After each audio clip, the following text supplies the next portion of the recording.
Du foot, des opposants au pouvoir, des satellites faits en Afrique et de l'espoir pour la santé et la prospérité du continent. Retour sur les meilleurs événements de l'année 2024. De la foule partout dans les rues, des cris de joie. Et la liesse pour la Coupe d'Afrique des Nations en Côte d'Ivoire. Une CAN tout en suspense et en rebondissement jusqu'à la victoire finale des éléphants ivoiriens.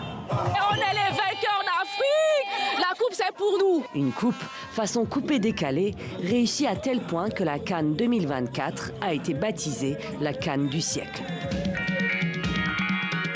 Succès historique aussi au Sénégal, où le scrutin présidentiel se déroule dans le calme, après des mois de tension, un report et le risque d'une crise politique. Bassirou Diomaye Faye est élu président dès le premier tour et succède à Macky Sall. Je jure de remplir fidèlement la charge de président de la République du Sénégal. Dans la rue, les militants de son parti PASTEF laissent éclater leur joie. On ne peut qu'être content et continuer le travail parce que les Sénégalais nous attendent.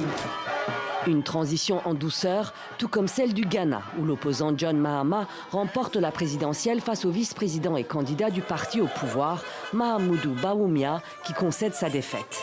Une alternance exemplaire, saluée par les Ghanéens, fiers de l'état de leur démocratie.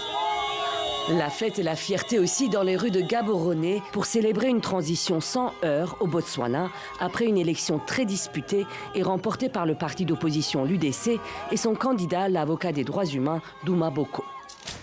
Alternance aussi à Maurice avec la victoire aux législatives de la coalition d'opposition l'Alliance du Changement, menée par l'ex-premier ministre Ravin Ramgoolam qui revient au pouvoir à la tête de l'une des démocraties les plus stables et les plus riches d'Afrique. 2024 marque aussi un moment historique pour la santé en Afrique avec les progrès du vaccin contre le paludisme, la R21, validé par l'Organisation mondiale de la santé et d'une efficacité évaluée à 75%. Nous faisons partie des 5 premiers pays africains à recevoir donc ce vaccin. Des campagnes de vaccination antipaludique ont lieu dans plusieurs pays d'Afrique, dont le Cameroun et la Côte d'Ivoire.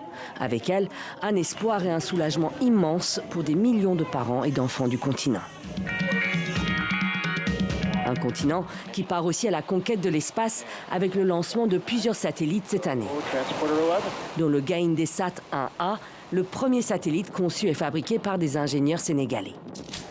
L'Afrique courtisée aussi par les économies du monde entier. 2024 marque ainsi la participation de l'Union africaine en tant que membre à part entière à un sommet du G20, cette année à Rio de Janeiro, au Brésil. Le président Lula y a passé la main à son homologue Cyril Ramaphosa. En 2025, la présidence du G20 sera donc sud-africaine, une première pour un pays africain et pour le continent.